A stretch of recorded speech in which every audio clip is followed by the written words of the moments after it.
Female guards in Nazi concentration camps were generally from the lower to middle class, and had no relevant work experience. Their occupational background varied: maidruns, hairdressers, tramcar conductresses, opera singers or retired teachers.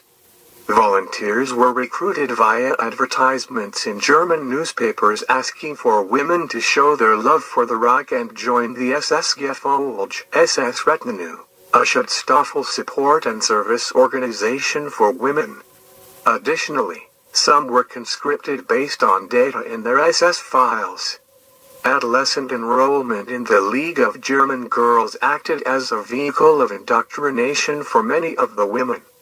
Aufseherin was the position title for a female guard in Nazi concentration camps. Of the 50,000 guards who served in the concentration camps, approximately 5,000 were women. In 1942, the first female guards arrived at Auschwitz and Majdanek from Ravensbrück. The year after, the Nazis began conscripting women because of a shortage of male guards. Juana Bormann was a murderous SS woman, who served in the death camp Auschwitz and Bergen-Belsen. She was known as the woman with the dogs, who took sadistic pleasure in setting her wolfhounds on prisoners to tear them to pieces. Juana Bormann joined the SS as a civilian employee on March 1, 1938. She went to work at Lichtenberg, the first women's concentration camp, as a civilian employee on the 1st of March 1938, and initially worked in the kitchens. Juana Bormann was born the 10th of September 1893, at Birkenfeld in East Prussia. She was a German prison guard at several Nazi concentration camps from 1938. She was apparently deeply religious, and had given up missionary work to join the SS. She and the rest of the staff and inmates were transferred to Ravensbrück concentration camp when it opened in May 1939. Here she was as an Aufseherin. In March 1942 she moved on to Auschwitz concentration camp in Poland, and then in October of that year was transferred to Auschwitz-Birkenau. In 1944, she went to the satellite camp at Hindenburg, before returning to Ravensbrück in January 1945. In March of that year she was sent to Bergen-Belsen, where she served under its commandant Joseph Kramer. In 1944, as German losses mounted, Juana Bormann was transferred to the auxiliary camp at Hindenburg in Silesia. In January 1945, she returned to Ravensbrück. In March, she arrived at her last post, Bergen-Belsen, near Celle, where she served under Joseph Kramer, Irma Gracie and Elizabeth Wogenroth. On the 15th of April 1945, the British Army took Bergen-Belsen, finding over 10,000 corpses and 60,000 survivors. The liberators forced all SS personnel to carry the dead. Juana Bormann was later incarcerated and interrogated by the British, then prosecuted at the Belsen trial, which lasted from the 17th of September 1945 to the 17th of November 1945. The court heard testimony relating to murders she had committed at Auschwitz and Belsen, sometimes unleashing her big bad wolfhound, German Shepherd, on helpless prisoners. The Belsen trial, as it was called, was conducted by the British Military Tribunal at number 30 Lindenstrasse, Lundberg, in Germany from September 17th to November 17th, 1945 under Court President Major General H.M.P. Bernie Ficklin, sitting with 5 other officers. The prosecution was in the hands of a team of 4 military lawyers. All the prisoners were tried together and sat in the large dock, each wearing a number on their chest. Juana wore the number 6 card. Like all the defendants, she had the benefit of counsel. In her case, Major S. Monroe, and pleaded not guilty to the charge of committing a war crime. She was to hear allegations from former inmates that she beat prisoners, set her dogs on them, and selected them for the gas chambers. Jewish-born Annie Jonas, from Breslau, accused Juana Bormann of pointing out prisoners to Dr. Mengele, who looked too weak for work. They were then sent to the gas chamber. Another Jewish woman, Dora Schafran, had been an inmate at Auschwitz since June 1943 and had witnessed Juana at selections for gassing with Dr. Klein. She also related to the court how she had seen Juana Bormann set her dog, which she thought was a German Shepherd, on a woman in a work detail who had a swollen leg and could not keep up on the march back from Auschwitz. The woman was badly savaged and was taken away on a stretcher. It is not known whether she survived. Dora stated to the court that Juana Bormann seemed proud of what she had done.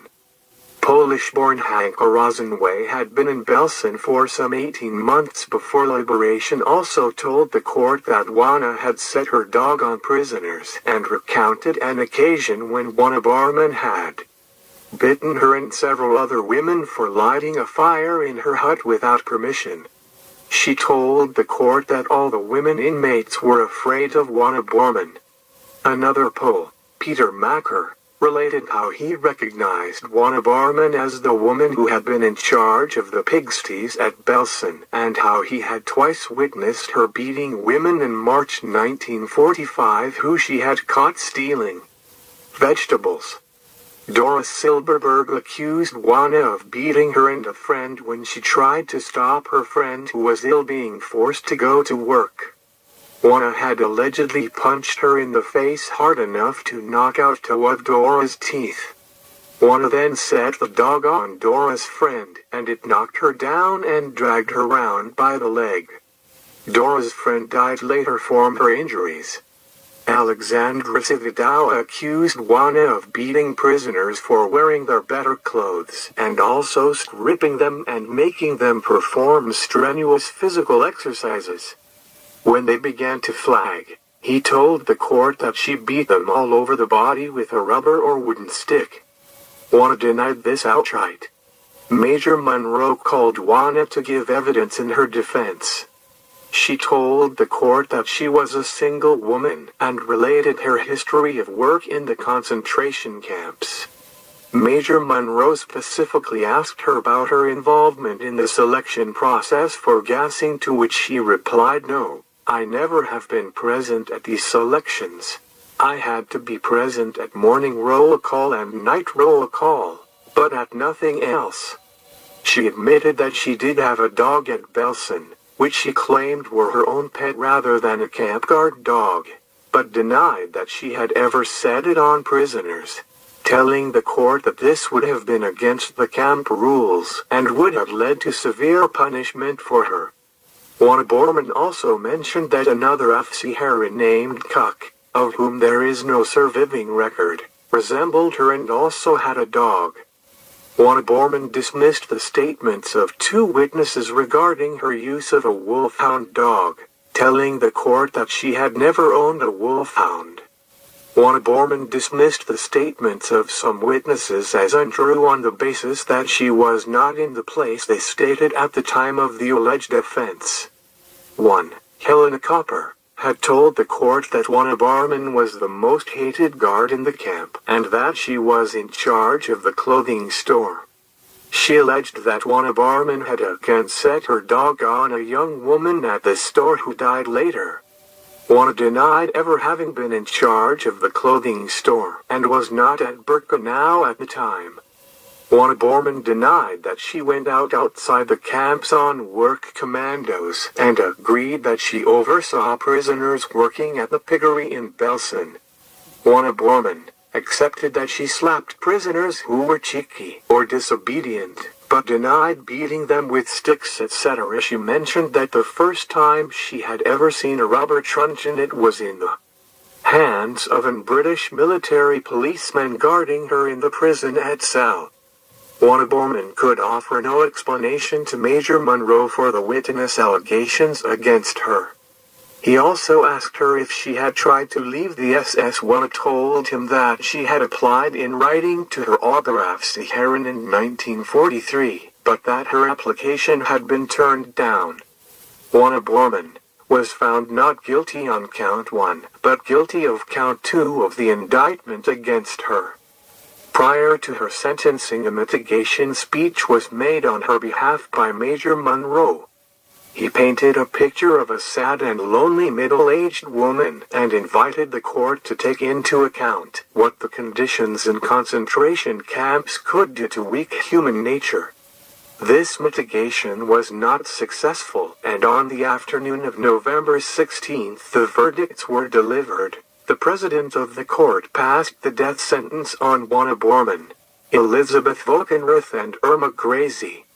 The sentence of this court is that she suffered death by being hanged. The sentence was translated into German as Tod durch den Strang, literally death by the rope. Juana Bormann left the court as if in a dream, but later chose not to appeal her sentence.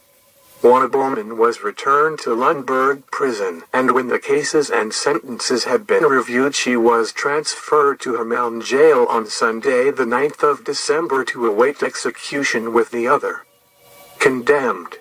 The hangings were set for Thursday, December the 13th, 1945, and were to be carried out at half-hour intervals starting at 9:34 a.m. with Elizabeth Volkenrath, followed by Irma Gracie at 10:03 a.m. and Juana at 10:38 a.m.